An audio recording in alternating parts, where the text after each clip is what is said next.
Howdy, howdy do, Who fans, and welcome to the Big Blue Box podcast. My name's Gary.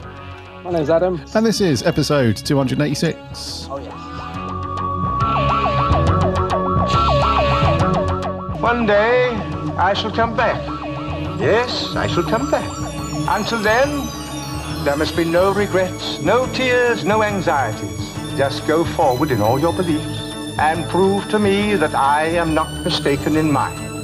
Our lives are different to anybody else's. That's the exciting thing. Nobody in the universe can do what we're doing. I've reversed the polarity of the neutron flow, so the TARDIS should be free of the force field now. You may be a doctor, but I'm the doctor. The definite article, you might say. The trouble with time travel is, one never seems to find the time. Change, my dear, and it seems on a moment too soon. Unlimited rice pudding, etc., etc. I am the Doctor! For now, for this moment, I am the Doctor again. The ground beneath our feet is spinning at 1,000 miles an hour. And the entire planet is hurtling around the sun at 67,000 miles an hour. And I can feel it. We're falling through space, you and me. People assume that time is a strict progression of cause to effect. But actually, from a non-linear, non-subjective viewpoint, it's more like a big ball of wibbly-wobbly, timey-wimey stuff. I could be a curator. I'd be great at curating. I'd be the great curator. I could retire and do that. I'm the Doctor. I've lived for over 2,000 years, and not all of them were good. I've made many mistakes, and it's about time that I did something about that. Bit of adrenaline, dash of outrage, and a hint of panic knitted my brain back together. I know exactly who I am. I'm the Doctor. Sorting out fair play throughout the universe.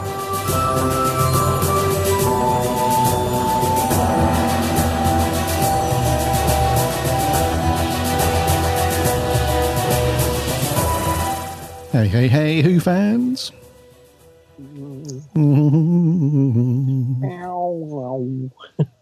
I hope you're all well, keeping safe and healthy.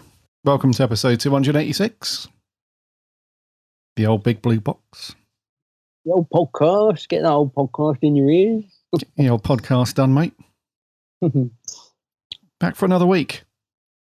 It's getting boring doing this weekly thing. Really? You bored? Getting bored of it, mate. Oh, no. Of course not. Joking, mate. Let's hope we don't have any disasters this week, like last week. Like I had, we had to stop so many times last week. Normally we record the show that's pretty smooth in it. We just have a couple of little bits to tidy up, and Gary does his thing with all his computers. But we had all sorts last week. Didn't we? I mean, I had cramp in the middle of recording last week. I suddenly, out of nowhere, had to shoot up and stop recording. I was like, my whole leg went into cramp, and Gary thought I was dying. Toothache. Yeah, I thought it was some kind of. Yeah, I thought Adam had because Adam had toothache in the morning. Yeah, he thought. I thought his tooth had sprouted another tooth and shot into his brain or something. The way he shot out of his chair, he's like, "Whoa!" It came out of nowhere. It's like my whole leg just went into cramp. It was pain. So I spent the second half of last week's podcast recording it stood up. Anyway, hopefully this week will be smooth as a nut, straight through, no stopping. Should be, dude. Yeah. I mean, it's not like we don't have any cybermats legging around the podcast equipment anyway, so what could go wrong? Don't tempt Skype. Bloody hell, yeah. So, yeah, as I said, I do hope all of our listeners are keeping well and safe and healthy. Put your teeth in. Get your teeth in, mate, yeah. We have got some news to go through this week. We got loads and loads of news. In fact, the spreadsheet is overflowing with news, which is a complete lie, of course. We have no news. As always, we were spoilt last week. We had news and merch. Yeah. News and merch this week is not a thing. I don't know when it's going to be a regular thing again, like when we were pre-lockdown and production on Series 13 was going to be on the radar and everything. It was like, yeah, we got loads of news and merch each week, but alas, it's just merch this week. We have got some cool bits of merch though. Yeah, we've got a few good bits on Dalek Hat's tray. I can see him outside in you can see him just through the window, still waiting to come in. Yeah. All excited. Can see him shaking a little bit of it. Yeah. He's going to have to wait. And then we're on to our review of Torchwood. Meat. What a title, eh? I know. Meat. Preach. Sounds weird, but I was really looking forward to watching Torchwood this week. I don't know why. Yeah. I don't know why. Why is that weird? Well, out of the 3 things that we review, Torchwood's normally like the lowest on the list of what I look forward to. I don't mean that in a bad way, because I obviously enjoy watching Torchwood. It's part of the Doctor Who universe and everything. So I don't mean that in a bad way. I just mean, obviously look forward to watching the majority of Doctor Who stuff. And we love Sarah Jane. That's no secret. So it just like Torchwood, I'm just like, okay, that'll be good to watch. But I'm not like, I really want to watch the next, I don't find myself as much so at the end of Doctor Who and at the end of Sarah Jane. I'm always like, shall I just stick around and put another one on, watch another one? I really want to see what happens next, especially with Sarah Jane sort of thing. But with Torchwood, I'm not like that. I'm like, okay, cool. Yeah, it's Torchwood week. That'd be good. But for some reason, I just thought, I really want to watch Torchwood this week. I don't know why. I do get what you mean. I think because Sarah Jane is, I don't know, maybe it's because it's become reliable because we haven't really watched it before, so it's all new. But also, we haven't really had a bad episode of Sarah Jane. And I think with Torchwood, we have had a couple of bad ones. So I think we feel that there's a reliability of, Sarah Jane this week, I look forward to that. So, whereas Torchwood, you're not quite sure what you're going to get. You know what I mean? Is it going to be one where you sat there thinking, oh boy, this isn't good, or this hasn't aged well, or whatever. So yeah, it's always a bit of a lucky dip with Torchwood, I think. But I know what you mean. I'm the same, but I think a lot of that comes from the fact I haven't seen many of the Sarah Janes, so it's all new stuff.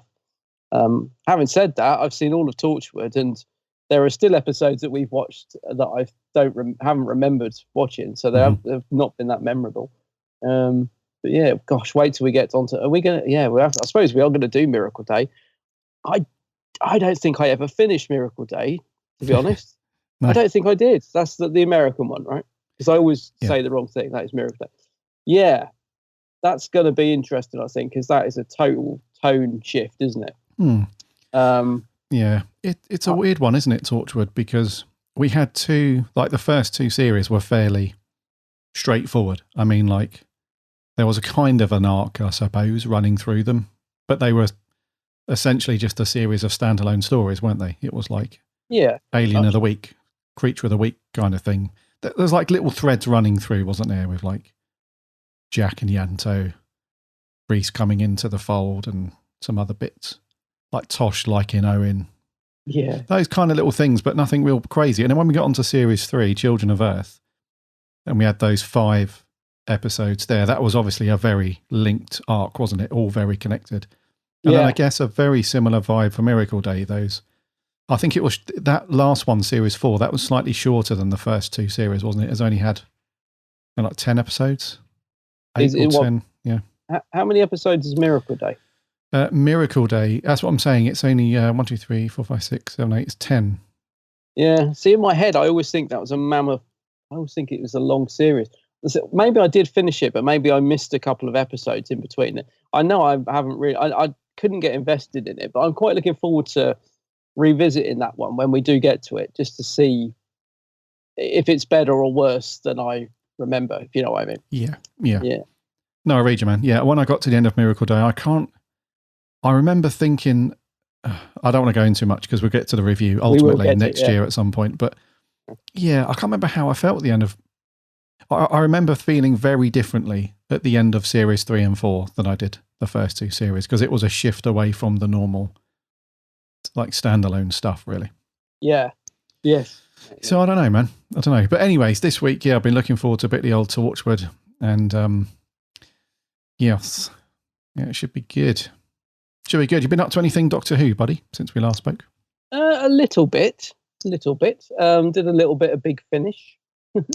So I listened to it's one of the Time Lord Victorious thingies. So it's the first release from them. Well, actually, no, it's not, because they did a master one, but this sort of the first McGann one, which was called He Kills Me Not.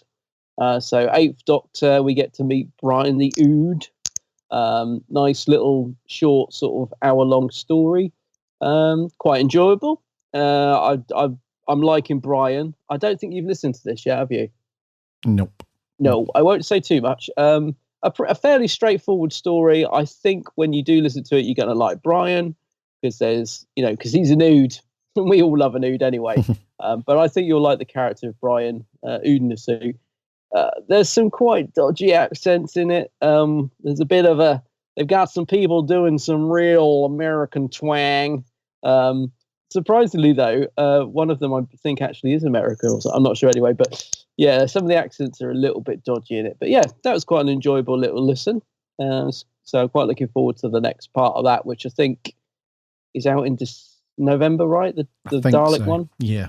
I love the cover on that one, actually. So yeah, a little bit of Big Finish. And do you remember last week, because we reviewed the Sensorites, I said, because of the ending where Hartnell kicks off at Ian, right? He's going, I'm taking you home, and all this sort of thing. I really wanted to watch the next episode, which would have been Reign of Terror, so the next story, to see how that got picked up, sort of thing, how that carried on. And to my absolute delight, so I only watched the first episode, because I don't think we've reviewed this, have we? Reign of Terror. Don't think we have. Not yet. No. So I won't say too much, but I only watched the first one anyway. And it was just the first 10 minutes are just hilarious. I think you're going to love that bit when we get to it. Because Hartnell's just like so.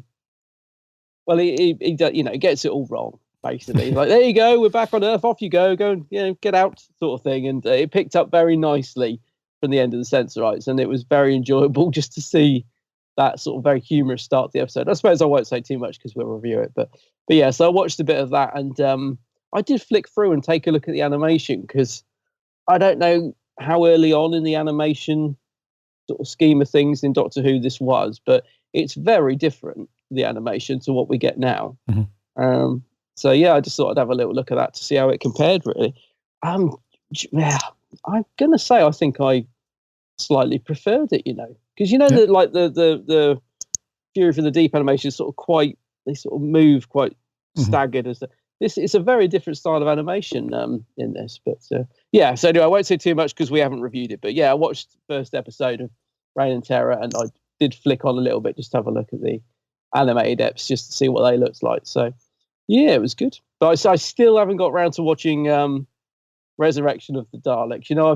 I've been wanting to watch that for a week or two. I haven't got around to watching that yet. No, I haven't seen it loads of times before. I just feel like watching it.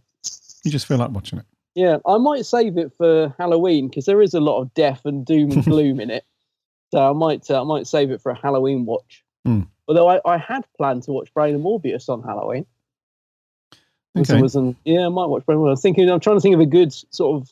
That's probably a perfect one for Halloween, isn't it? Yeah, there aren't many. It's weird, isn't it, with Doctor Who? There aren't many. I think because it's a typically British show, there aren't many Halloween themed. Well, there aren't any Halloween themed stories, are there? We have Christmas specials, and I say Christmas, we have like festive period specials now, whether it's either Christmas or New Year. Yeah. But I imagine if the whole TV movie thing had kicked off and had got snapped up by some US channel, we probably would have got a Halloween themed couple of episodes, I'm sure. But we just don't, as many of our listeners will know, here in the UK, we just don't do Halloween as well as our US friends. So it's not a thing. That would be quite a cool thing to do, wouldn't it? It'd be quite cool to have a Halloween Doctor Who. You remember the 12th Doctor episode, Knock Knock? I know it wasn't a Halloween ep, but was that shown on Halloween? Or am I getting very... Oh, was that Matt Smith one in the haunted house with the... No, that's Hyde. Oh, Hyde, of course, yeah. Knock Knock was the one with David Suchet. Oh, yeah. It looked like it was going to be a really creepy episode, and it didn't really live up to the hype, did it? Yeah. But they did like a special version of it with enhanced sound or something. Do you remember that? And I couldn't tell any difference. But I have a feeling that might have gone out on Halloween, but I might just be completely imagining that. I don't know. Yeah. Well, sometimes you get TV channels and shows, and they will try and capitalize on that type of, if it's like a scary episode, let's do it in October.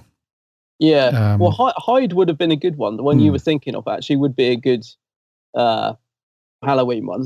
Yeah. And it's weird because we have reviewed Hyde, haven't we? We have. I remember liking that the first time I watched it. But it wasn't as good the second time when we reviewed it. But I quite liked it the first time. Yeah, knock. That went out in May. Oh, so nowhere near Halloween. Don't know what made me think that was Halloween. Yeah. Oh, well. Hyde went out in April. So Doctor Who, the people running the show, not really capitalising on the kind of Halloween thing, creepy Halloweeny scary theme, are they? And putting it out in April and May. So, oh well. In that case, it's going to have to be Morbius, I think, because I haven't watched that for a while. It's got to be Morbius, I think. Halloween. What a belter. Do you know what, dude? I think what was I going to say?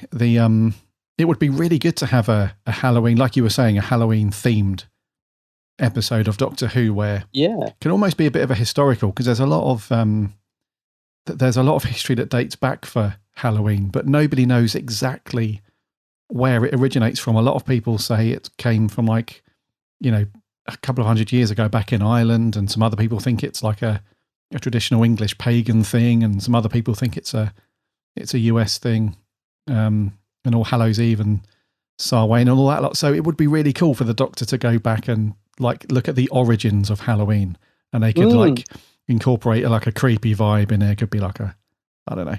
You could do the cheesy thing, the witches and all of it, but it just would be really cool to do a bit of a mixture of a historical and a creepy, scary Halloween thing. But no, it would definitely work. It's kind of crying out for it. I'm sure there are episodes that people would regard as scary enough to be a Halloween ep. This has just reminded me something though. I don't think you bought the last issue of Doctor Who magazine, did you? But they had this the sort of 100 scariest moments in Doctor Who thing countdown. Mm-hmm. There was some great stuff in there, Zygons appearing around corners and that sort of thing. But I can't believe what was voted number one. And I don't know, I can't remember if it was I don't think it was a sort of readers poll as far as I'm aware. I could be completely wrong because I kind of only flicked through it, I'm going to be honest with you. I think it was just a poll that they put together, basically. Right. But do you know what was number one out of all the things that could have scared you in Doctor Who over the years? What do you think they put as number one? So this was a list of the top scariest episodes of Who, right? Scariest moments. Oh, moments, right. So scariest things in Doctor Who. Oh, okay. I wish I had it to hand because I could give you a few examples. But, it's all the sort of usual classic stuff. I mean, Morbius was in there, when the brain on the floor and all that sort of stuff. And obviously the first appearance of the Daleks with Barbara, that was in there, that first iconic moment. But I cannot believe what was voted number one. I literally turned the page and I actually said, what the... Well, I'm hoping it was a moment from either Hyde or Blink or something like that. No? Oh, Blink was in there. I think the Mummy was in there. Oh, the Mummy, yeah. Well, it was a 12th Doctor moment. It was that blimmin' lump in the bed. The blanket that rises. That's not the scariest moment in Doctor Who ever. To be fair, it's quite creepy, but I wouldn't say it's the scariest moment ever. No, put it in there, but not number one. Yeah, it was a lump in a bed and nothing happened. It was no. You pick any. I was most disappointed. Yeah, you could pick any Davis and Adric story for the scariest moment. Yeah. I'm joking. Adric giving the old glitter robot a good bashing. Now that's a good moment. Or his haircut. Yeah. But I wasn't. Yeah, can't that. Joking, of course. Yeah. I don't want to get glassed in the face at the next BFI event if Matthew's there. So I'm joking, Matthew. I'm joking.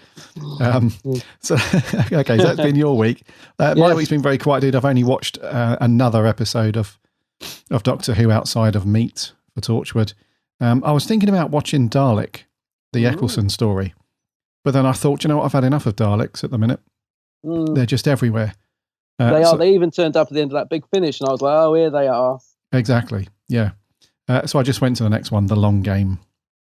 Oh, which I've not seen in ages. Yeah. So I just thought, I'll put that. I just hadn't seen it in so long. It's got unfortunately, it's got Adam.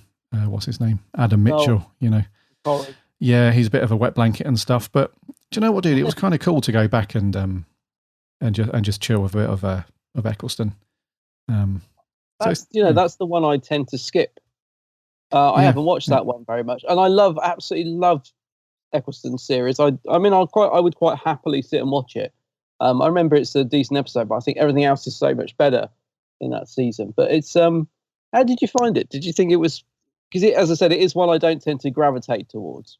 But yeah, I mean, it's okay. I mean, script-wise, it's pretty decent. It's an RTD script story, so the character stuff is quite cool outside of Adam. But yeah, it wasn't too bad. I mean, I found it like you. I don't normally gravitate towards it. No, but at the same time, I didn't just want to pick like always the popular ones. You know, I didn't want to go for Rose or Father's Day and that sort of thing, and Doctor Dances. So I just thought I'd pick this one, which we, you know, like you said, I don't really go for it too often. But it wasn't too bad, dude. It wasn't. I mean, it was actually pretty good. To be fair, some parts of it was actually pretty good. I think at the time I was just because I love Simon Pegg, and when I heard he was going to be in it, I think I was maybe bigged it up a bit too much. I was expecting too much, if you know what I mean. Because he's good in it, but he doesn't. It's not the best character, is it, that he gets to play? So yeah. But I might have to give that a watch at some point. I haven't watched that one in ages. Like you, I always go for the belters in that season, which there are quite a few. Yeah, you know, Empty Child and all that. That's great series. Yeah, indeed. No, I mean, I don't think Simon Pegg's going to be remembered too much for his performance in Doctor Who, but he's not too bad. I've seen worse. Alrighty, that's what we've been up to. Shall we land the TARDIS and do a bit of news? Yeah, well, there is no news. You're absolutely right. There is no news. Good job that we installed the handbrake. There is no news. There is no news. Let's release the handbrake. There we go. Right, now let's see what's going on in the store. Merch corner. Merch corner. Merch corner. It's a bit rubbish, but it's pretty. It's very pretty. Well, there you are, young man. What do you think of that now, eh? A Viking helmet. I know, it's on the telly. It's everywhere. I don't know whether to be impressed or disgusted. I work in a shop now, here to help. Books, and more books. More books? There's always Doctor Who books coming out, isn't there? Yeah, there is a outside of books. Outside of Big Finish, who we can rely on to have a steady stream of stories. You've always got books, man. Have you noticed that? Yeah. And it's the thing is, I love books as well. I love buying them. I love buying them more than reading them. Yeah. Well, that's the thing, isn't it? I do love a book. I do love books. I don't like Kindles, though. Oh, you don't? No, I'm going to be really a grumpy old man when it comes to Kindles. But I do like a decent book. Well, I have both. It depends on the book, yeah. And I've actually doubled up on quite a few Kindle and physical books, which is ridiculous. But I have a Kindle for ease of use. Like if I'm going away on holiday, I like the fact that I could have like loads of books in like one thing. I don't have to take, weigh my suitcase down with like 5 books or whatever. I hear you. Yeah. And it's also really good for any couples out there. And your other half is laying asleep next to you. It's you don't have to wake them up with like, because when you're during the day and you're reading and you turn a page, nobody thinks anything of it. But at night when the house is silent and your other half is asleep next to you, the sound of you turning a page in a book is like an earthquake happening. And they just get restless and start fidgeting, and you think, I'm going to wake them up in a minute. So you put the book down and spoil everyone's fun. What about the glare from the screen? Oh, no, you can turn that model. You can, it's adjustable, dude.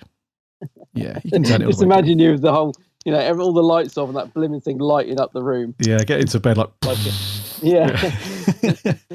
like a lighthouse. Yeah. So anyway, now that we've gone through that, there's a new book coming out for Doctor Who called Adventures in Lockdown.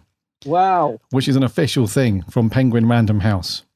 And it's a collection of stories written in response to the whole COVID-19 lockdown pandemic. So what they've done is they've assembled like a bunch of amazing writers to put together a sort of collection of short stories that brings like a load of epic tales together, along with 3 brand new stories. And it's also littered with really nice illustrations as well. And this is all in aid of children in need. So last week we spoke about the plush teddies, and we put a link in the show notes to go and pick up those ones. The 10th Doctor, and the 12th, 13th Yes. Doctor. Is Jodie the 13th Doctor? Well, she's, yeah. Of course, yeah. That's what we refer to her as. I had a brain freeze then. Yeah, so you can go and pick up the 10th and the 13th Doctor teddies for children in need, and now you can pick up this book. So, current showrunner, Mr. Chibnall, the old Chibbers, former showrunners, RTD and Stephen Moffat. Ooh. They have written stories for this, a bunch of short stories, and there's also work from Chris Riddle, Joy Wilkinson, Paul Cornell, Pete McTeague, Sonia Long, Sophie Cowdery, and Mike Collins. There's also 3 brand new stories from Neil Gaiman, Mark Gatiss, and Vinay Patel. Oh, this is pretty decent lineup, isn't it? Really good lineup, yeah. Yeah. Yes, and so apparently it is a very good lineup of stories and authors and so on. So the full list of stories are, and there are 16 of them. We've got A Message from the Doctor, which is like an intro. I don't think anyone's put their name to that. And then we've got Things She Thought While Falling by Chris Chibnall, The Terror of the Umpty Ums by Stephen Moffat, Doctor Who and the Time War by Russell T Davies, Revenge of the Nestine by Russell T Davies, Rory's Story by Neil Gaiman, which sounds very good, One Virtue and 1,000 Crimes, also by Neil Gaiman, The Simple Things by Joy Wilkinson, The Tourist by Vinay Patel, Fellow Traveller by Mark Gatiss, The Shadow Passes by Paul Cornell, Shadow of a Doubt by Paul Cornell, The Shadow in the Mirror by Paul Cornell. He really likes shadows. Oh, he likes shadows. Press Play by Pete McTeague, Listen by Steve Moffat, and The Secret of Novice Haim by Russell T Davies. This sounds very cool, dude. And so you'll be able to get this from now. You can pick this up from Amazon at the moment. Sorry, it's not out now. It's out next week at the 5th of November. And it will cost you £7.37. What a random price. Yeah, from Amazon. And every £2.25 will go to children in need from that cost, which is very cool. And the publishing director at BBC Books, Albert Di Petrillo, says, since I first mentioned this idea for the collection to the Doctor Who and BBC Children Need teams, the response has been amazing. We've gathered a truly stellar list of writers and illustrators who have contributed their time and creativity for a wonderful cause. Doctor Who and BBC Children Need are a powerful combination, and Adventures in Lockdown is a book that celebrates the best of the Whoniverse, which is to say, the best in all of us. So there we go. November 5th, it will cost you £7. £2.25 goes to Children in Need. I'm getting this, dude. I really like some of the titles of some of these stories, especially Rory's Story. The Simple Things, all that shadow stuff for Paul Cornell, and The Secret of Novice Haim by Russell T. It just sounds like some really cool stories there. Yeah, no, this is a definite pickup. Absolutely. I'm with you on this one. I like it. I'll be getting it as well. And I love it when, it's all, like you said, in aid of children in need as well. I love it when you get something like this that's so cool, but it's also benefiting a good charity. So it's a no-brainer. It's a definite pickup, this one. Indeed. 100%. Yes. 100%. Right. What else has Dalek Tat got on his tray? Let's have a look.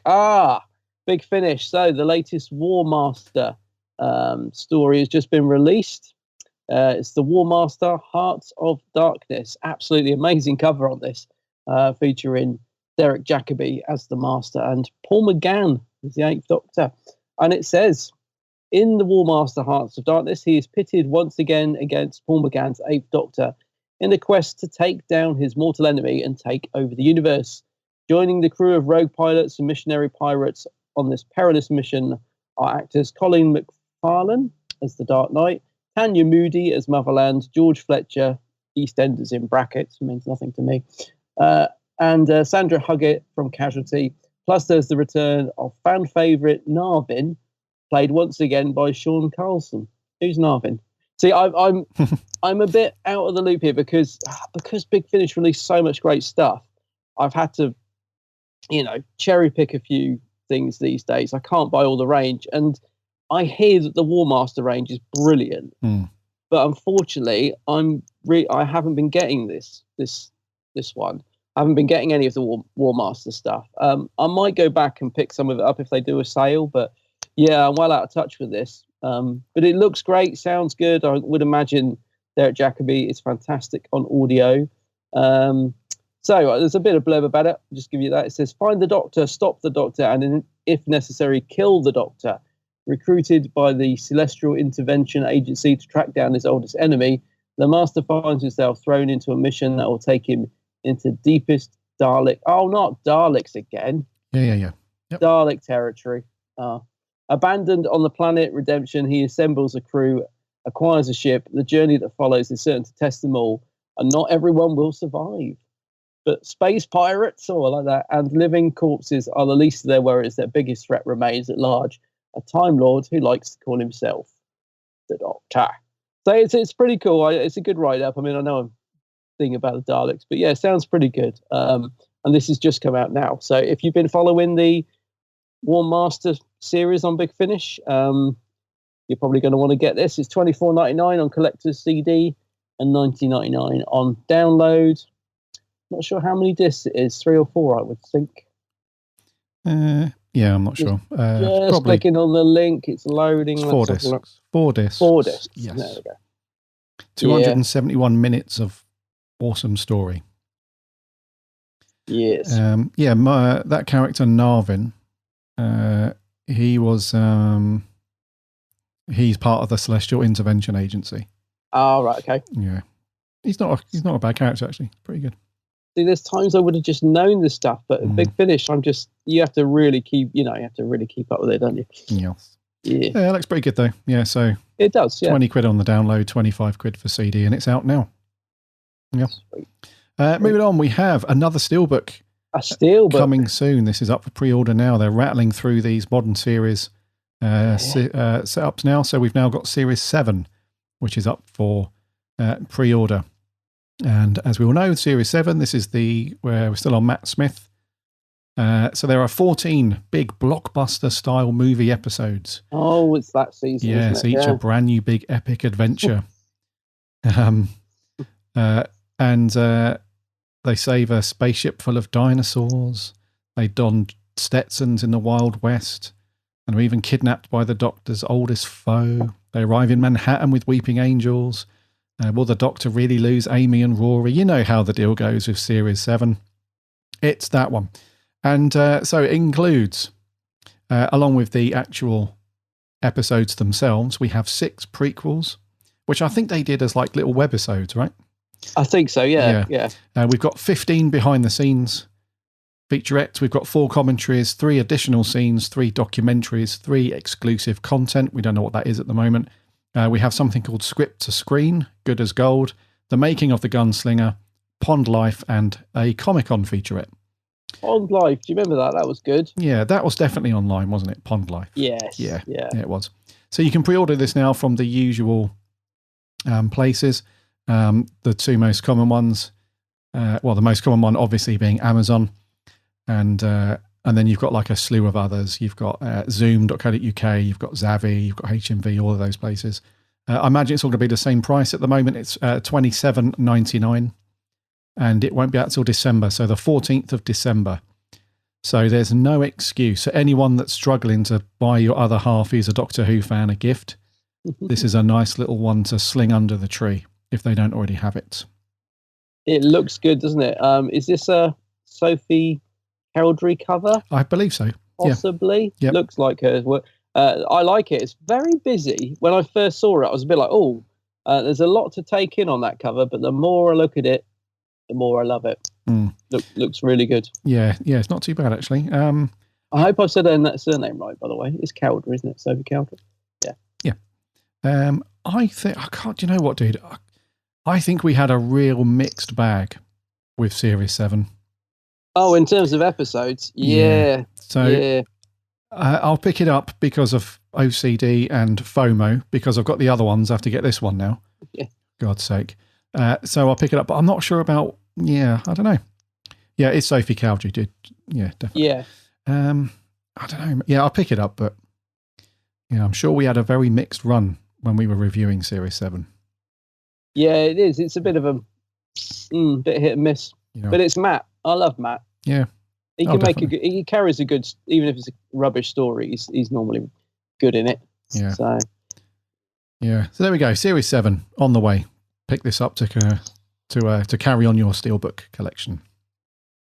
Right, and finally off the tray, K9 Time Quest is released in cinemas. Oh no, sorry, I've misread it. No, it's K9 Megabytes, the book by Bob Baker. So another book featuring our favourite little metal friend, and it says K9 Megabytes is all new stories featuring further adventures of the world's favourite robot dog, written by his co-creator Bob Baker. This new storybook features great new action-packed stories that will appeal to fans of K9 old and new, as he encounters Axons, Mandrels, wowzers, and Drax, paving the way for his future adventures.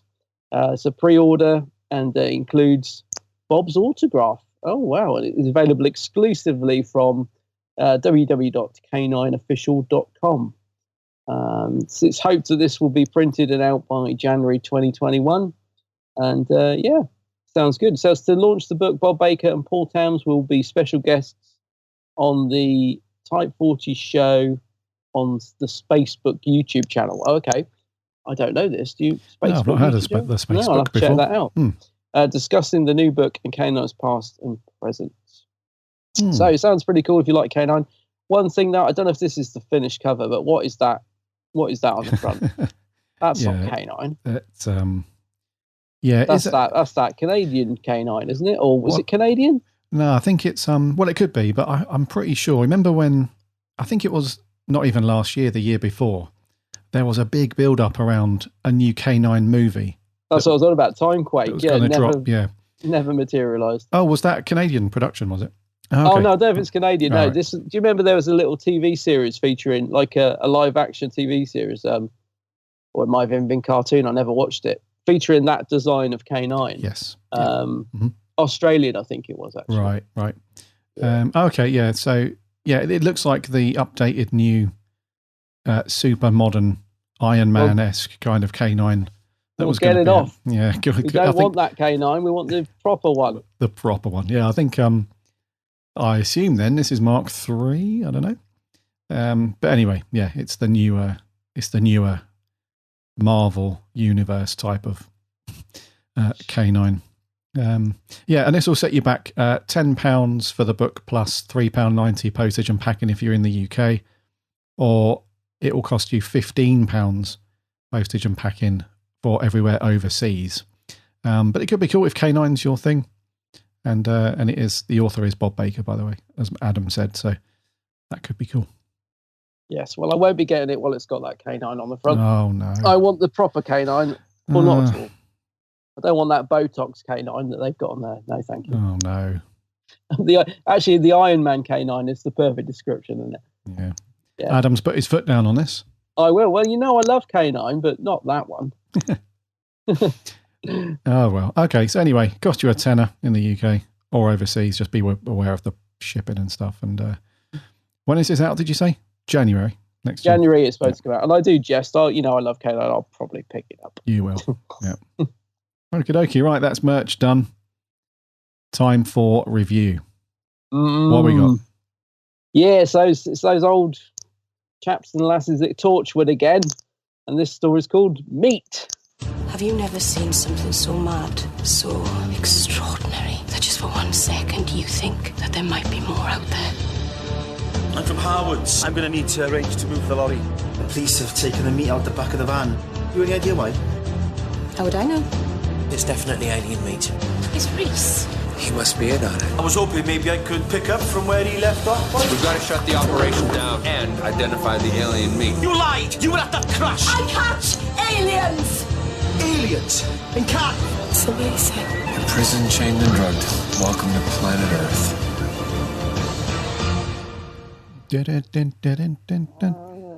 Torchwood. Meat, part of Series 2. It was first broadcast back on the 6th of February 2008. It was written by Catherine Tregener and directed by Colin Teague. Stars the current Hub team that we've been going through since Series 2. And the plot for this one is Gwen is forced to reveal Torchwood's true nature to Rhys, After he follows her to work and accidentally uncovers the truth behind the mysterious alien meat, is there a price to pay for Gwen, Rhys, or Torchwood? Okie dokie. What do you reckon to meat, Adam? Meat. Something about that title, isn't it? Meat. I thought this was all right, actually. I quite enjoyed this one.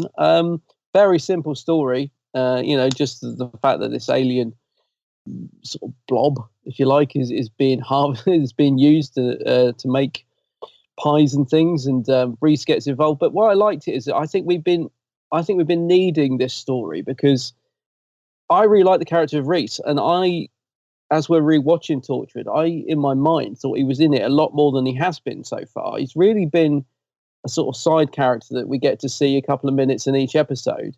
And there was great potential with Rhys. So I think it's great that he finally sort of gets to get stuck in and be part of the team. And also it's good that Gwen has to finally admit, what she's doing behind his back. And because, that couldn't carry on forever. So I think this is timed right. It's in the middle of series 2, start of series 2, sorry, episode 4.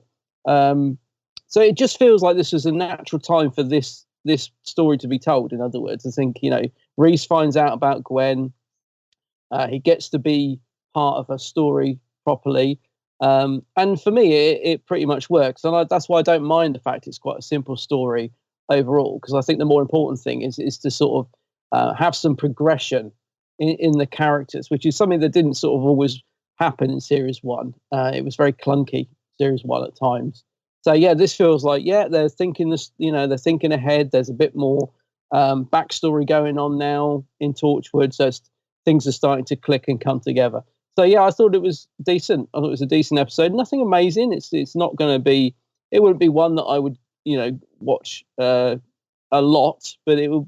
I think in terms of the story and the progression of series 2, it fits very nicely in sort of building a bit more interest in the the characters. So yeah, I like it. There's a couple of clunky bits, like the stuff with Tosh and Owen, that seemed to be sort of thrown in there to fill 5 minutes. Not quite sure what was going on there, whether that's going to go anywhere. But overall, not bad. Not a bad episode. Nothing amazing, but certainly a decent watch. Yeah, I thought it was quite good. Yeah. What about you? Yeah, beast. Yeah, I thought this one was a fairly decent watch, actually. Yeah, cool. Yeah, mainly because I think Rhys is a really cool character. He is, isn't he? I like Rhys. Yeah, he's good. And Kai Owen, right? He plays Rhys. He does a great job of... Because there's been a couple of times since Torchwood first kicked off where he's had more than one good reason to get rid of Gwen. Let's be honest. Mm-hmm. And although this has happened before, remember he was exposed to something to do with Torchwood, and they erased his memory once before, didn't they? Yeah. And so he's been down this road before. But what's very cool is the way that he's kind of mad, isn't he? Like when he finds out about it, because he sees Gwen that turns up at the accident on the motorway, but doesn't say anything, and then gives her the chance to sort of come clean, and she still doesn't. And then follows her, then they get into a big row sort of thing. And but what's cool about that is, like I said, he's had the opportunity to walk away before, because I think he's always suspected that whatever she's doing, I don't know, like he's always skeptical about the job and everything. And then when this all kicks off, he doesn't. He kind of just throws himself into it all, which is great. Like he's the one that's very much like, I can do it. I can go undercover into the abattoir, and I can, get all this done for you. And she's like, no, I'm not having it. He can't do it. And Jack's like, yeah, he's all right. And so that whole aspect of it was really cool, I felt. The whole Rhys thing, wanting to get stuck in and not shy away and everything. And his excitement at the end as well, when he's like, aliens exist, I'm going to get a scrapbook and you're going to tell me everything about it and stuff. He's just a very cool character. And what's also, as like an offshoot to that, it kind of grounds Gwen into, because she's been a bit of a naughty girl, hasn't she, in the past? Yeah. She's not been the most faithful of people faithful people to Rhys. And nobody really cares about that in this, do they? You know, when like everything's at stake, Rhys is in and on the operation and stuff like that. He doesn't suspect anything to do with Owen, does he? He has no clue about what went on with Owen and Gwen before. What he's actually worried about, who he's actually worried about is Jack. He references a couple of times that Jack is this very good looking guy and all the rest of it. Because when he spies on them, when he follows them, he sees Jack and Gwen sort of walking arm in arm off from the Torchwood entrance and stuff. And so he's worried on one hand, but you can kind of see just how strong they are. Like, she's really worried about him throughout pretty much all of the episode. Doesn't want anything to happen to him. And then he does the whole bravery thing. He takes the bullet for her and all that stuff. Oh, yeah. So it really does that. I'm hoping anyway, and I don't want to do like spoilery stuff for our future reviews, especially if anyone hasn't seen any of Torchwood from this point. But they kind of take their foot off the gas with like that whole sleaziness sort of thing with Gwen and like Owen and all that stuff. I remember in season 1, it's just all over the place. Like, yeah, it was, yeah. You know, so, but this kind of grounds Gwen into like, look, you lot might be okay with not having relationships and stuff. And if your whole life is the job, then that's fine. But that's not me. I've got Rhys outside of this. And she really puts her foot down with Jack. You know, he's like, we need to erase his memory and stuff. And she's like, no, not going to do it. So that kind of grounds her. And she's like, I can try and do Torchwood and have Rhys in the know about it and see how we go, sort of thing. So that whole part of the story I thought was really good. I really liked that. And then there was also that kind of heartbreaking thing with the actual creature as well. You know, the fact that it's chained up and they're just cutting into it all the time. And, it's horrible. You know, it's all horrible. And then the way it dies at the end, Owen's got no choice. He's like, you know, it's like a mercy killing, I think he calls it. So that's quite emotional as well, which is, you know, adds another layer to it. So I don't think it sets the world on fire in terms of like having a chat down the pub. What's your favourite Torchwood episode? I don't think everyone's going to shout meat. Eat. But on the other hand, it is a really nice, it's almost like a gem within series 2 because it has a really nice emotional layer to it. It's got a groundedness to it for Gwen, which I think she really needs. Yeah. And it's extremely Welsh as well. Like there are times when it's obvious, isn't it, that it's set within Cardiff and they do these really nice big sweeping shots of like the bay and Roaldale's Pass and all that stuff. But every now and then, like some of the supporting actors, I think they went to like local Cardiff-based agencies to get some of the supporting actors. And in this one, they are all Welsh. And Rhys is obviously Kai Owen. He's extremely Welsh. And I think when Eve Miles is around other Welsh actors, I think her accent goes up a notch as well. So it's one of those stories that, you know, it's extremely Welsh, which is not a bad thing at all. It's a lovely accent. So, yeah. What did you think to the plot with Jack in this one? Because it's one of those stories where sometimes Jack gets tested, doesn't he? Because in some stories, he's very much like, I'm putting my foot down. This is the way Torchwood is run. This is what we're going to do. And in other stories, he gets tested on that a little bit. And this is one of those things with Gwen sort of fighting back and pushing back a little bit. So it's interesting to see John Barrowman having to play like, what's the word? Having to play that sort of tough, I'm the leader, but also at the same time, I've just got an ass kicking, you know. Well, he needs it. Doesn't he? I think it's about time. I like it when Jack gets put in this place because the sort of Captain Jack we're getting tortured, I feel he's a bit more arrogant than, I think he's more likable when he's in Doctor Who somehow. But when he has to play the sort of leader of the gang, and quite often he's putting his foot down and shouting and stuff, you kind of feel like, oh, whatever, Jack. You know, he can be a bit obnoxious in Torchwood, the character. So no, I love the fact that Gwen stands up to him, and I agree with you. I think this is kind of, although it's not going to be, like you said, it's not the sort of go-to episode you'd recommend to someone down the pub, but I think if you're watching Torchwood like we are from the start all the way through, I think it's kind of the episode we've in a way been waiting for in terms of the Rhys-Gwen relationship, because you know, he's put up with a lot, and then most of the time he hasn't even known about it. He's been rehypnoled or whatever. No, what do they call it? Not rehypnoled. What do they call it? Whatever that thing is, yeah. Yeah. They wiped his memory, basically. Yeah. It's something beginning with R, isn't it? You're not gonna retcon. Yeah, he's been retconned. So yeah, there's all that stuff going on, but it's really good because I think even though we've only got little tiny moments with the character of Rhys up to this point, he's become very, very likable, isn't he? Mm-hmm.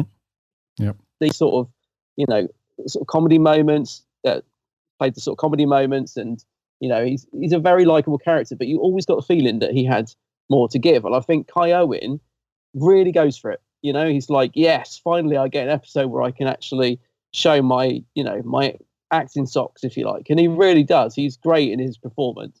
Like when him and Gwen are having that argument, that they feel like a real couple. Like that is because when you get an argument on EastEnders where they're just shouting at each other, it's just this is a sort of a notch up in terms of the performance.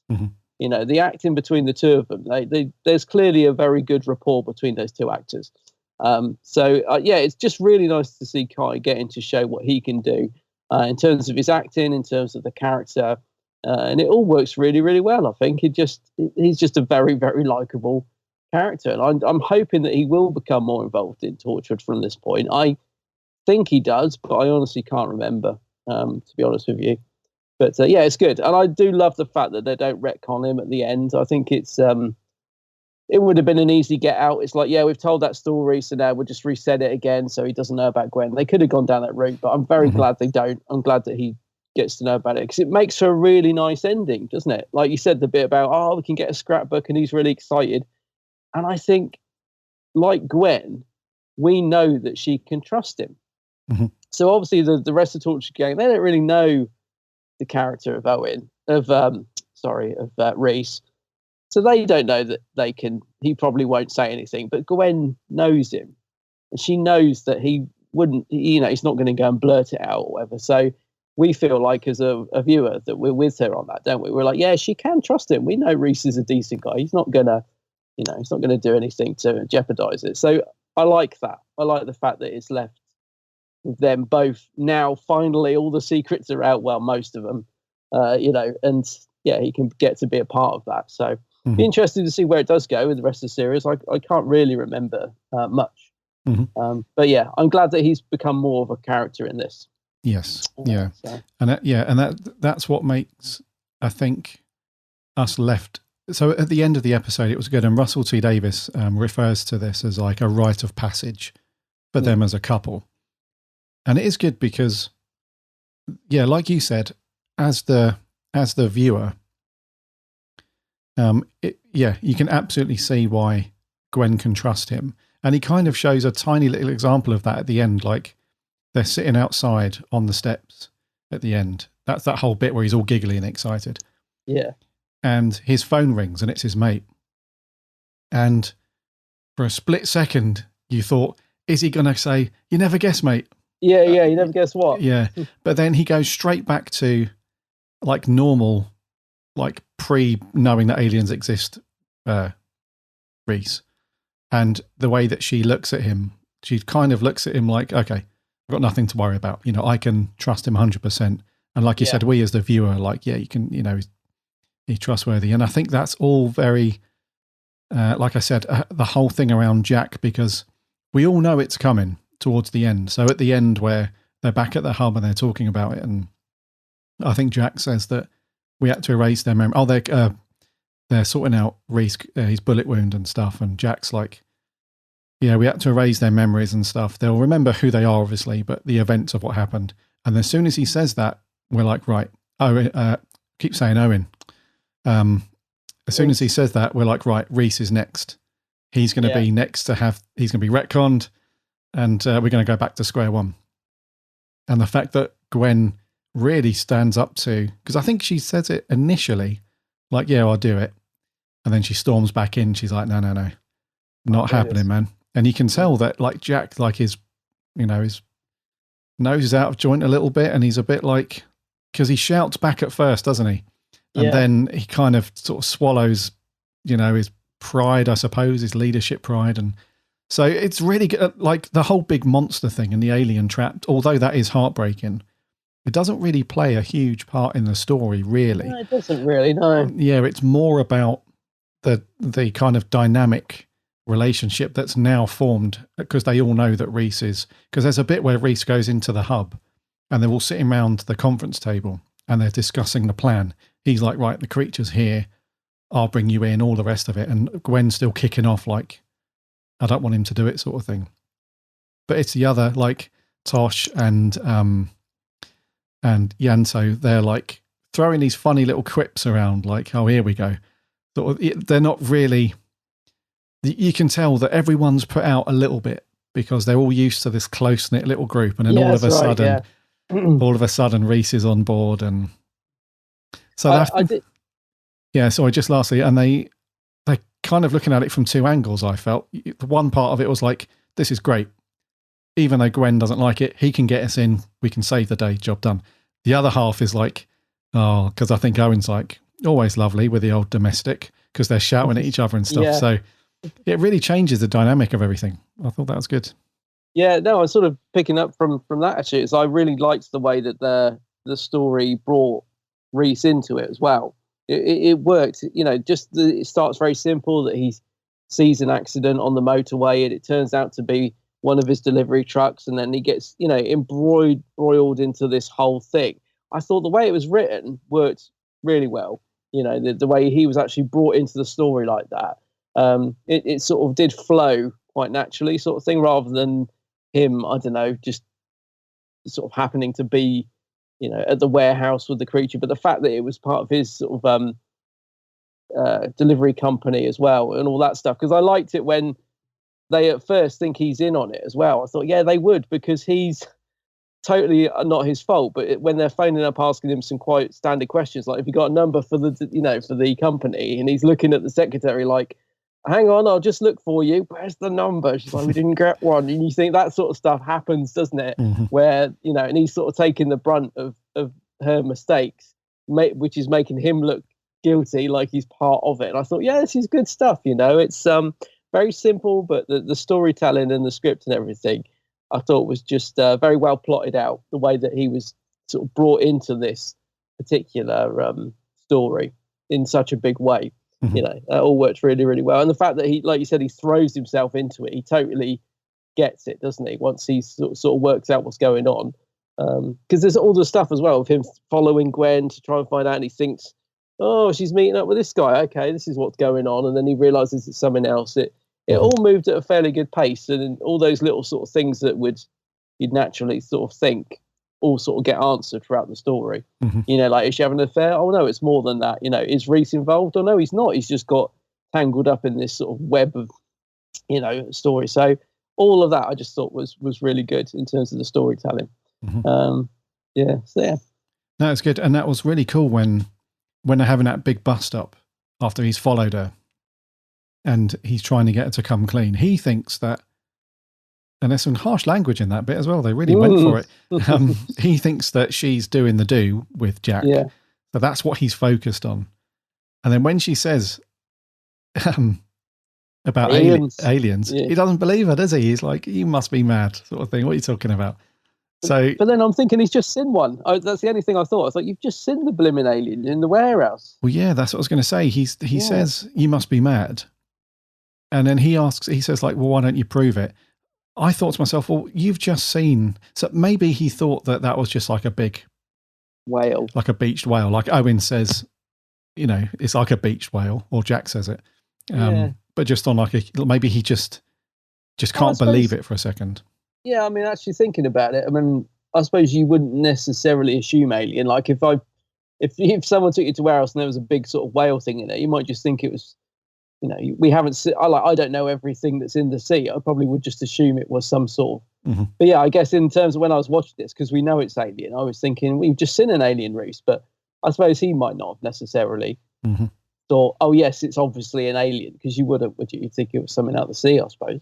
Yeah, I mean that's what makes that so cool. That reveal about the reveal to Rhys, anyway, because he's so, like we just said, he's seen that thing in the warehouse, but he doesn't automatically go to aliens. Yeah. Just because we know, like you said, just because we know it is, doesn't mean that him as a character would automatically put two and two together. Yeah, that's true. Yeah, I hadn't really thought about it like that. Yeah, it's pretty clever the way it's written. And then when she takes him into the hub, it's great. You know, when they go down the lift. And yeah, I like that bit. That was all cool. We get to see that pterodactyl thingy again, flying around, that blimmin' thing. I'd have shot that down by now. Yeah.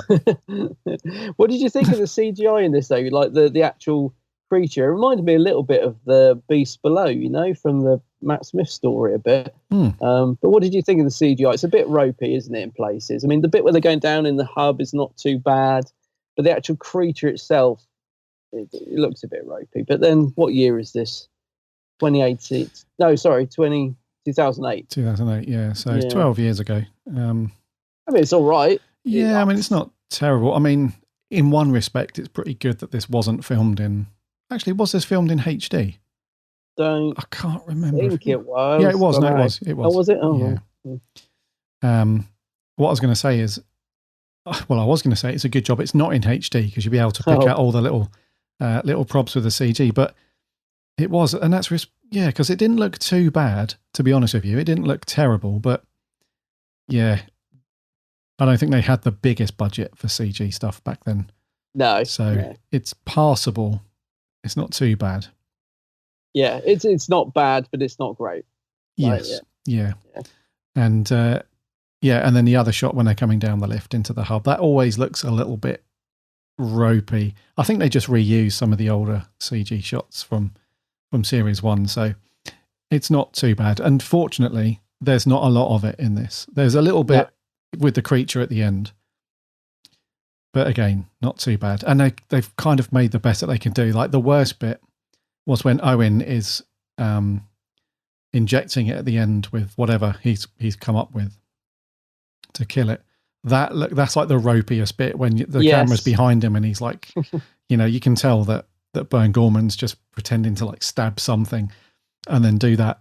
But it doesn't quite match up with the motion they had with the creature because it's like flailing all over the place and moving around and he's like stationary and stuff. So, it's not like it doesn't end up on memes or blogs as like, awful direction or CG, but yeah, it's not the best. It's not the best. No, I think, like you said, the bit where they go inside the hub is okay. But the bit where when they stood on the step and then they start lowering down, that's pretty good because I'm thinking they've obviously got the reflection in the whatever that silver tower is. Where the step is like a silver tower. So I'm thinking, so they've obviously had to sort of, I don't know how they've done that, but that looked pretty decent. Like in terms of them lowering into it and getting the reflection in time and all that sort of stuff. It hasn't dated that great. But like you said, it's all right. It doesn't distract from the story. It's thankfully the beast isn't in it too much. It's the eye, I think, that makes it look rubbish. Yeah. It doesn't look real. Yeah, because they tried to superimpose the actor's reflection in the eye as well. Yeah. To try and give it realism, which works okay, but you can just tell that it's like fairly cheaply done. But did we find out where that thing come from? I don't remember hearing it. Do we just take it as yes, there's an alien trapped somewhere else, or do we get more info? Because I don't remember hearing it, but I don't know if I just missed that part of the plot of like where this thing actually appeared from, or where, because it's quite a big alien just to drop down to Earth. Like, where has it come from? yeah, it's a good point. I don't think we find out where it's from because they obviously identify it as coming from another world or galaxy, or whatever. It came through the rift at some point. Yeah. Oh, right. Yeah. But we don't know where it's from or what it is or anything. So, I'm not sure. There was something like they've used this concept later on, haven't they, in Doctor Who with, like you said, the Beast Below and Thin Ice. Those stories where they essentially a captive creature, isn't it, that's been enslaved by humans and for their own sort of thing. So they kind of went on to use the concept, but I don't think we've seen anything to do with this particular thing before. I know it's got the nickname Cash Cow. Oh, is it? Oh, yeah, right, yeah. But it's not, I don't think we know its like proper name or where it's from. Yeah. I was just looking at the Wikipedia as well, which has reminded me that we used to get, so when they repeated these, they used to do a pre-watershed version of some of the Torchwood episodes where they edited out stuff that couldn't be shown before 9 o'clock. I'd completely forgotten that. Mm-hmm. So in this one, they edited out all the bad language and stuff. But I'm thinking some of the episodes must have been really hard to edit for pre-Watershed, because not just the language, but some of the gore, like that you would. So if you cut that out, how would you know that for example, fish guy getting killed, and so if you cut out the bit where his head explodes all over the curtain, like what happens in that story? Do you just assume he's still alive? Does he not get shot? Like, so there must have been. I'm surprised they bothered really to do a pre-Watershed version. I don't know if it's just because it was a Doctor Who spin-off that they felt like they'd got to do that, but yeah, I had completely forgotten that we used to get edited versions of these episodes shown as well. So yeah, obviously in this one, not too much was cut. It's mainly the argument between Rhys and Gwen, because there's a lot of effing and blinding going on. Yeah. They redubbed the line though. So is that what it is? Yeah. So when Rhys said, "Are you beeping him or what?" in reference to Jack, they overdubbed it with, "Are you seeing him or what?" Oh, right. Yeah. So they did a bit of redub and they cut a couple of bits out. But I know that on some of the other episodes, the pre-Watershed, on some other episodes, they cut out some of the sexy time on.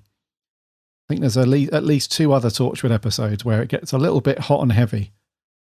Especially series 1 with Jack. Yeah. So I know they've done that as well for the pre-Watershed, but tonight's episode of Torchwood is 15 minutes long. Enjoy.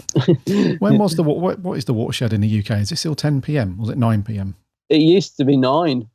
Do we even have a Watershed now? Looking at some of the violence in the soaps, I don't even know if we have a Watershed anymore. I think we should have, but I don't know. Susan gone out the window, but it used to be a thing, didn't it?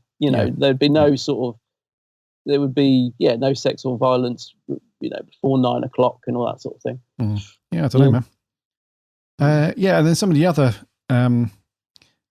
So we're not going to talk too much about the cast members, the supporting cast, in terms of the guys who are running the operation out of the factory. They're all pretty standard, like casting directors. Like, right, we need 3 or 4 thuggy looking young chaps who can sort of act menacing and talk menacing for a bit. They all kind of fit the bill, don't they?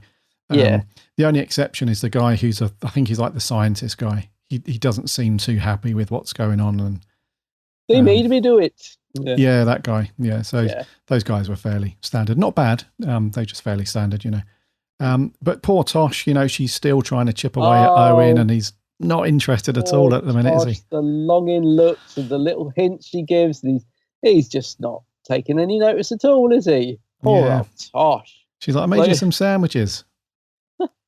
And anyone knows that a way to a man's heart is with a good sandwich. It's the way to my heart. I love a sandwich. Yeah, and Owen's just like, whatever. And she's like, do you fancy going for a game of pool? Oh, that was that bit. Yeah, and he's like, yeah, great. Great, and her face lights up. Oh, hang on, I'll see if the rest of the guys want to come. Yeah, we'll do a Torchwood tournament. And she's like, all right then. Yeah, no. Poor old Tosh. But I'll tell you what, she's over old, what's his name, fairly quick. Who's the guy that she had to sacrifice in the hospital, the ghost thing from the last episode, to the last man. What's the guy's name to the last man? I think it was Tommy Brockless, yeah. Gone. Yeah. Forgotten. She got over him very quick. Well, she did. Yeah. But yeah, those longing looks towards Owen, he doesn't know, does he? What is it with Owen though? They've all wanted a bit of Owen, haven't they, so far? I mean, he's not exactly the best looking guy. Yeah.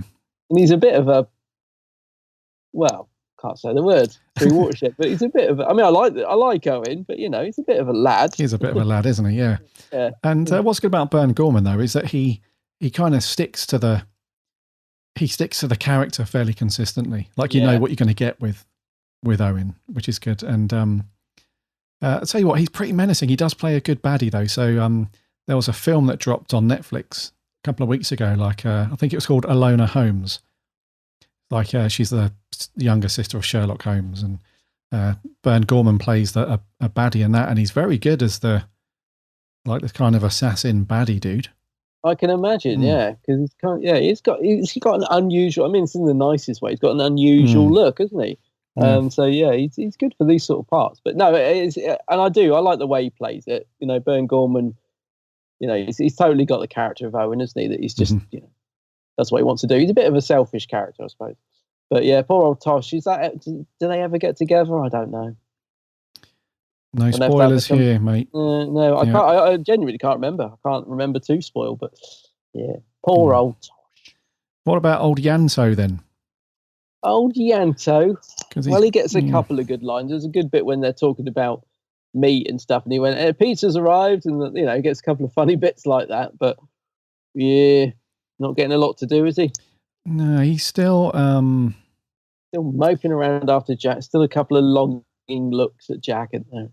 Yeah, that's what I mean. He's still kind of... He's a funny one, Yanto, the character, I mean, because they kind of drop him like an old sock when they don't need him. So there are some episodes where he really shines.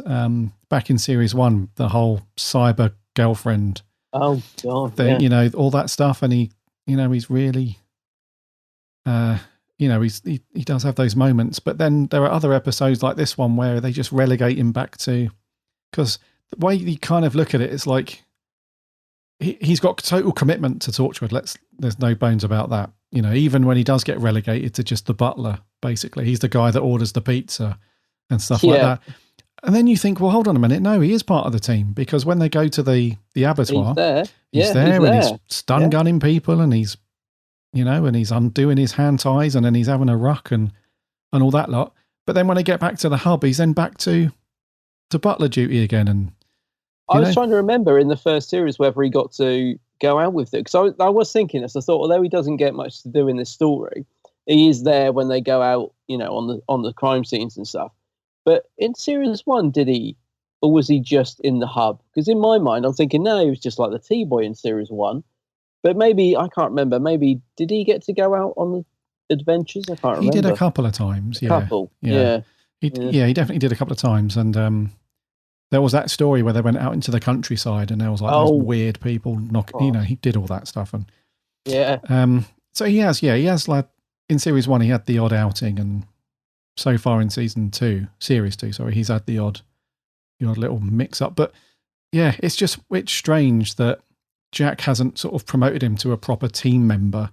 He's just like, well, we need this floor sweeping, we need tea being made, the pizza ordered, we need someone to lock up.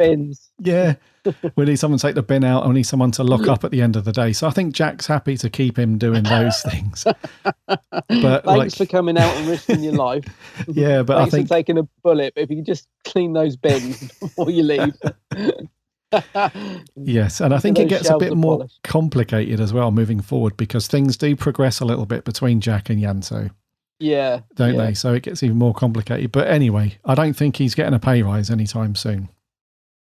And that's kind of it, really. I think, mate, it's a very simplistic story.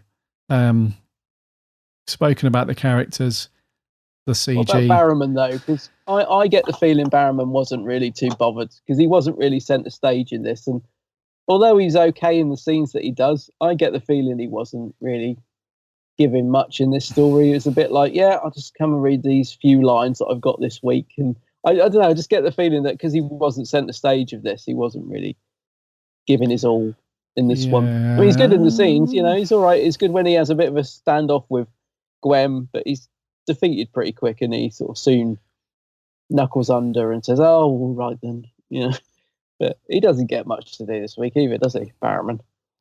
Not really. I mean, two minds about Jack and John Barrowman in this one again. It seems to happen quite often with Torchwood, where some episodes he's just brilliant, like perfectly cast as Captain Jack.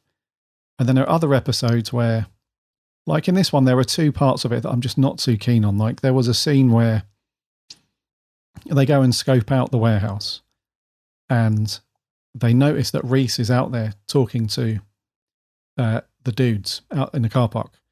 Gwen obviously freaks out, goes off to sort it out, and then Jack sort of grabs her and he pushes her up against the wall, and they do this kind of close, they seem to always do this sort of thing where I wanted Gwen to knee him in the they always do this thing where, and I don't know why they keep doing it, where Captain Jack and Gwen, they have these little moments where you think, is Jack going to kiss her or something? Because it's like really like close and flirty and stuff. And I don't know. It's just a weird thing that they keep defaulting back to. I don't know.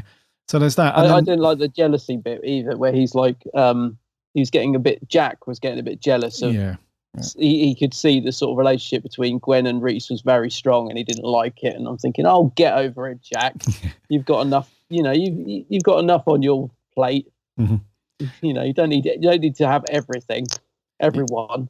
Exactly that. Yes. Yeah. And and the other thing that I'm not too keen on is that I don't know if it's John Barrowman or the director makes him like really shouty and yelly, but it just falls on deaf ears and doesn't do anything. So it kind of undermines Jack as a character. Yeah.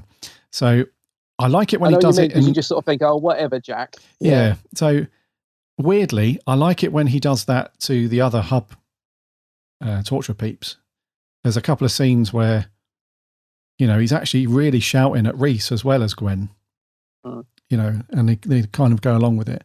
But when they're in the warehouse and they're facing off against those dudes and he's shouting, they just like, yeah, whatever.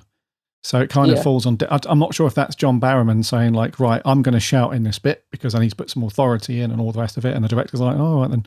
Or if it's the other way around or both, I don't know. But it just doesn't work a lot of the time where Jack goes into manly, shouty, I'm in charge kind of thing, because it falls on deaf ears. But I do like it weirdly when he does it in the hub, and he's kind of got that firm sternness about him. Like when Gwen runs back in and she says, I'm not going to do it, I'm not going to retcon Rhys and everything, he just kind of closes down a situation with like, give Rhys my love, I'll see you in the morning. And it's very stern. I found that like really cheesy, but I do know what you mean. Yeah. And I'll see you in the morning. Yeah. Yeah, just the way you delivered the line, I was like, oh. Exactly. But yeah, I totally get what you're saying. I think that's it. It does undermine the character, because I like the character of Captain Jack. But moments like that, when people are just like, oh, whatever, Jack, it does make him, because you as a viewer are going, yeah, shut up, Jack. It does sort of turn you against him sometimes when he's being a bit of a, you know what? Yeah. Yes. Yep. So, I mean, this could have something to do with the Chibbers. We never know. He was co-producer on this. Oh, was he? Yeah, so you never know. This could be a Chibnalism. Yeah. He's lingering around. He's got his little notebook out. Let's just blame Chibbers for everything. I can just imagine Russell's like, Chris, I'm not being funny, mate. We've brought you on as producer and you haven't done anything. All you've done is, hold on, what's that in your notebook? Ideas for Doctor Who. Come on, Chris. Put that notebook down. I haven't invited you to take notes. Come on, get stuck in. So maybe he was like, fine, I'll contribute. John, go and shout for a bit. There you go. I'm out of it. Just imagine Russell catching Chris ruffling through his desk. Let's see what he's got in it. What are you doing? Nothing. Looking for ideas. Yeah. So there's not much else going on, really, mate. I mean, I think sort of direction-wise, Colin Teague does just a standard job, really. There's nothing crazy going on with, like To the Last Man last time, who directed that? That had some really nice creepy bits throughout the hospital and the way some of it was shot. And that was Andy Goddard. That was not too bad. But I think Colin Teague, there was nothing really for him to get stuck into, really. It was not really, no. Daytime shots out on the motorway and Cardiff Bay and stuff. And then otherwise it's just, let's just turn the lights down a little bit in this warehouse and make one or two flicker. Jobs are good. And the lighting guy's like, yeah, I'm cool with that. I'll go home. So nothing crazy going on there. Easy day at the office, yeah. Yeah. And then, music. I can't remember any of the music. Who did the music? No, that's weird, isn't it? I can't either, which can be a good thing. It might mean that it was good and you just didn't really notice it. But yeah, nothing stood out. Yeah. Ben Foster. So Ben Foster did a bit of incidental music, and that was it. Yeah. No, the standout for me in this episode is Kai Owen. I think he's given an episode where he has to pretty much carry it, and he does it really well. I think is it like you said, it's a pretty sort of average episode, but for me, Kai Owen as Rhys brings it up a few notches because he's so good as the character, really. Yeah, no, I agree, mate. Okay, if you've got nothing else, dude, we'll stick our scores on the doors. Let's get the scores on the doors, yeah. I think it's you to go first, dude. Yeah, I'm going to go with a 7, okay.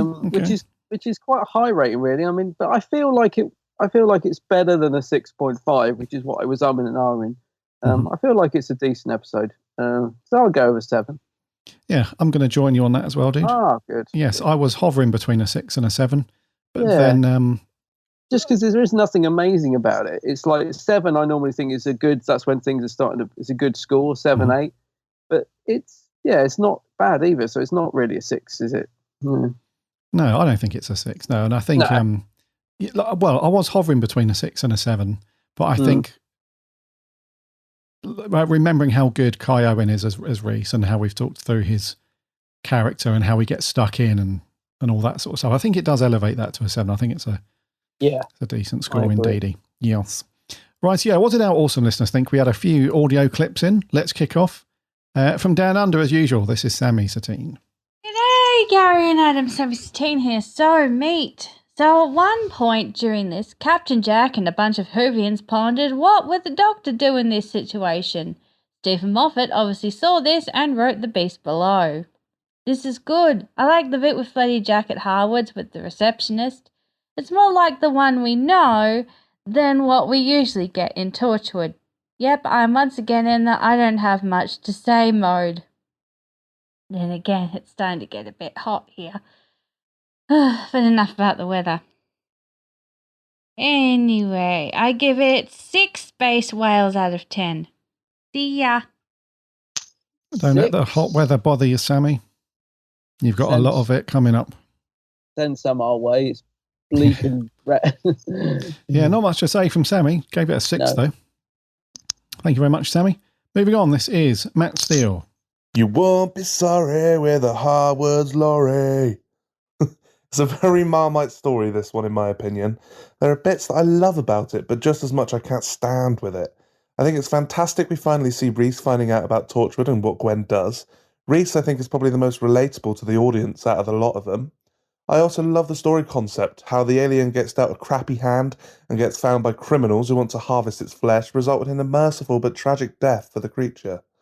However, I couldn't stand the throw-it-in-your-face sexual tension between Gwen and Jack. It completely takes you out of the story, and the whole thing feels horribly awkward and jarring. On a side note, it was great to see Yanto getting stuck in with the action in this episode, especially when he boots the door into the bad guy's face. It's a very tricky one to score for me, I think, but I think I'll give this one a 6.5 out of 10. Cheers, guys. I'll see you again. 6.5? Yeah. Nice one. Who knew Matt had such a wonderful, silky singing voice? You won't be sorry.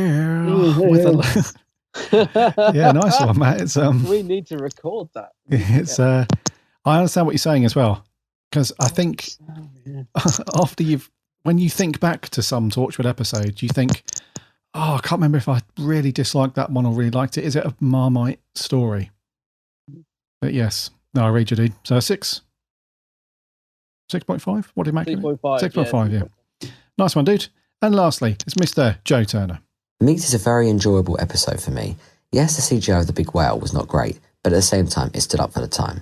Also, I found Rhys absolutely brilliant in this. He was cracking me up throughout, like when him and Gwen were arguing in their apartment and in the meeting room, along with his confrontation with Jack, with some of the insults being particularly memorable, with one of my favourite lines coming at the end when he asked Gwen if they can keep a scrapbook of all the aliens. The alien wasn't very original though, as essentially it was just a big whale, and he could have put slightly more effort in. But at the same time, I love that we get to see a different side of Jack in this episode, being more sympathetic. Finally, I love when Rhys is introduced to Torchwood, the team start to realise that none of them actually have a life outside of Torchwood. And poor Tosh, once again, tries to make her move with Owen, even making him some lovely cheese and pickle sandwiches in beautiful crusty bread, and gets given a spreadsheet. Even asking Owen to play pool, which is essentially asking him out on a date, but he doesn't get the hint and turns it into a Torchwood tournament, which does sound quite cool, but still, is quite tough to take for Tosh, and the wait goes on. Overall, I give this episode a 7 out of 10. Thank you. Yeah. Oh, I really feel like a cheese and pickle sandwich. You read my mind there, mate.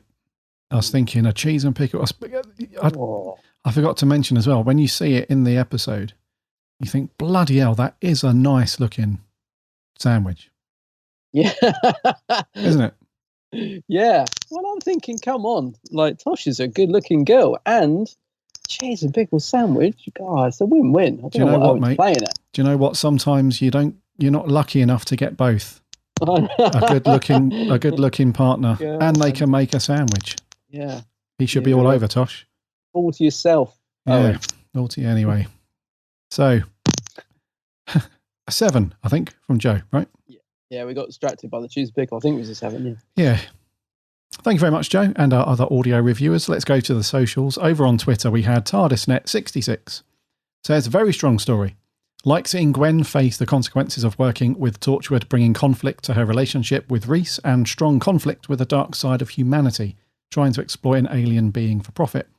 Is Catherine Tregenna a vegetarian? It seems likely. Maybe. Our writer, Jordan Shortman. I can remember watching this one live and loving that Rhys was now involved with Torchwood properly. And it certainly explores the dark side of humanity. It's hard not to feel sorry for that alien. And Matt Ryan has gone on to find fame as John Constantine in Legends of Tomorrow. Has he really? Which one's Matt Ryan? Which one's Matt Ryan? Hold on. I don't know. I've closed my wiki tab. Matt Ryan, who played Dale. Which one's Dale? Well, is he one of the thugs? One of the ones butchering that poor alien? Could be. I don't know. Yeah. Oh, yeah. Actually, now I look at his picture. He does look familiar, actually. Yeah. Oh, of course, yeah. He was, actually, was he did he have like blonde hair in Constantine? I think he had blonde hair. Yeah, I think so. Yeah, nice little tidbit there. Yeah, I didn't pick Jordan. up on that. Thank you. Yeah. Right, and then we had Tom. Twitter name is Titan Sci-Fi. Says the CGI is a bit rough around the edges, but let them off because of the love of the story. Go veggie. Laugh out loud. 7 out of 10. Yeah, just cheese pickle sandwich. That's all you need. Yeah. Chippy T says, great episode this, showing how our heroes, quote unquote, have lives above and beyond Torchwood and who. Nice, if that's the right word, exploration of what a race of humans can do. Good stuff. 8 out of 10. Nice. Jord at Last Living Yeti says, strong story, though it's ironic of Gwen to take a stand against drugging Rhys when she had no problem doing it in series 1. Yeah, well, she's learned. She's moved on, yeah. Same when she asked Rhys for trust after what she did in series 1. Kai Owen given time to shine and stole the show again. 7 out of 10. Yeah, you're right there, mate. And lastly, Sarah Louise, the running Whovian. She says, I found this a really difficult watch. It was heart-wrenching watching the creature suffer. It was interesting to explore the relationship between Gwen and Rhys as he became part of the team and how unsettling Jack found Gwen's refusal to retcon Rhys's experience. She gave it a 5 out of 10. 5? Oh, it was hard to watch, yeah. And to think now that poor creature is just out there on the Sainsbury's shelf in a million pies. Yeah, they're probably cutting it up still. If they managed to freeze it. Oh, no, they incinerated it, didn't they? Managed to freeze it. Imagine that. Yeah, they incinerated it, mate. Yeah.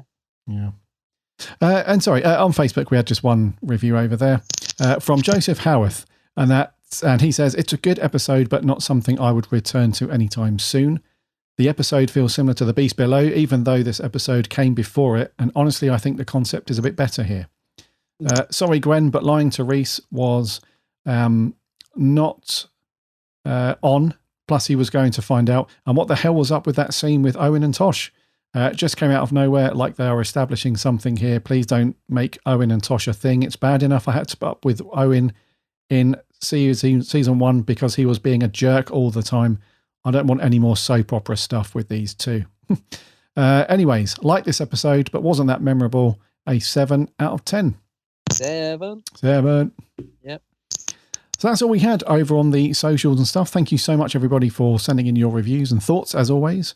What have we got next week, my good man? Well, now, this is going to be interesting. So it's an 11th Doctor Matt Smith story, and it's the wedding of River Song. Oh, River Song's back. Series, is that 6? I've got a sneaky feeling I've only ever watched this once. What are we playing at? We only did a River story recently with Silence in the Library. Oh, no. Can't keep away. Yeah, this is Series 6, dude, I think. Is it the finale? You're going back now, dude. Yeah, I think it's Episode the finale 12 of Series 6. Oh. Oh, it's not that one where the Doctor's got a beard for half of it, is it? I don't know. Oh God, yeah, I've got because a bad feeling about this. Yeah, I think it runs into the Doctor, the Widow, and the Wardrobe, right? Oh no! Come on, mate. Anyway, come on. no, I'm being I jest. I mean, I seriously think I've only watched this once, which is unusual for a final. So I'm looking forward to giving this another spin. Yes, I remember seeing plenty of eye patches in this one, and also I think Matt's hair was ridiculously long at this point as well. I don't know what what was going on there, but yeah, he did have a beard. Yeah. So yeah, Wedding of River Song next week. Wedding of River Song, indeed. Yeah. Right, let's wrap it there, dude, for episode 286. Alrighty.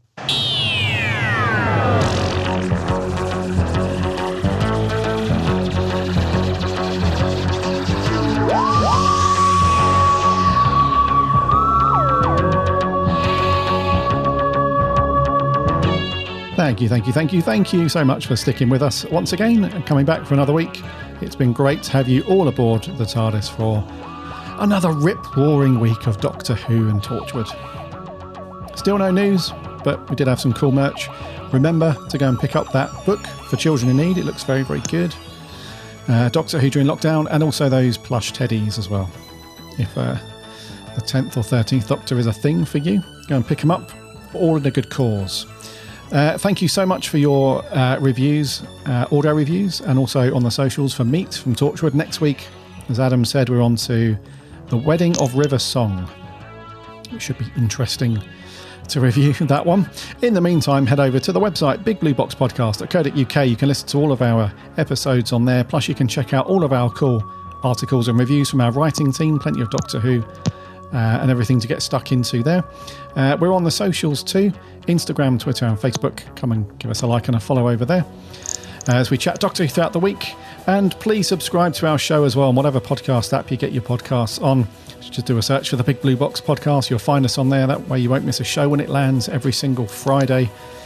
And if you've got a minute to leave a rating and a review on any of those apps, that'd be awesome as well, because that really helps us out loads and loads. We have a free Discord server too, the link on the website. Come and hang out and chat Doctor Who and everything else over there. And also check out my co-host channel over on YouTube. It's The Geek's Handbag. Yes, you can have a look at all those videos over there that I've spent hours editing. Hours slaving over. Slaving over a computer. Yes. So go and get comfy. Go and get yourself a cup of tea or a cold drink, depending on where you are in the world, if it's hot or cold. Adjust your drink accordingly. Go and get comfy and then check out loads of Adam's videos over on the Geek's Handbag. It's a very, very cool channel. And Adam is on the socials too, Instagram, Twitter and Facebook, under the same name, the Geek's Handbag. Yes. Come and get involved and follow Adam over there as well. Like I said, we chat and post little tidbits around Doctor Who and stuff throughout the week. So come and get involved over there. We will see you next week for episode 287. Until then, my name's Gary. My name's Adam. And remember,